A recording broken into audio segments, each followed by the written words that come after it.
Ang Lucas 6:45 ay isang malalim na talata na nagpapahayag ng malapit na ugnayan sa pagitan ng ating panloob na pagkatao at panlabas na pagkilos. Sinasabi nito na sapagkat sa kasaganaan ng puso'y nagsasalita ang bibig. Hindi ito simpleng pagmamasid sa pag-uugali, kundi isang pag-unawa sa pinagmumulan ng ating mga salita at gawa. Ang kasaganaan ng puso ay tumutukoy sa dominanteng mga saloobin, damdamin at paniniwala na nasa loob natin.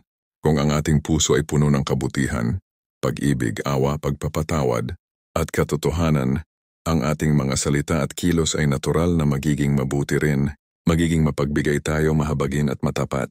Sa kabaligtaran, kung ang ating puso ay puno ng kasamaan, poot, inggit, pagkamakasarili, at kasinungalingan, ang ating mga salita at kilos ay magiging masama rin. Maaaring maging mapanghusga, mapanirang puri at mapanlinlang tayo. Ang ating bibig ay magiging isang kasangkapan ng pagkawasak sa halip na pagtatayo.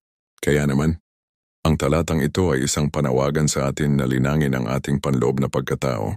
Ang pagbabago ng ating mga kilos ay nagsisimula sa pagbabago ng ating puso. Kailangan nating magsikap na punuin ang ating puso ng kabutihan upang magbunga ng mabubuting salita at gawa. Ang ating mga salita ay hindi lamang mga tunog, kundi refleksyon ng kung ano tayo sa loob. Please subscribe, Bro Cheeto Channel.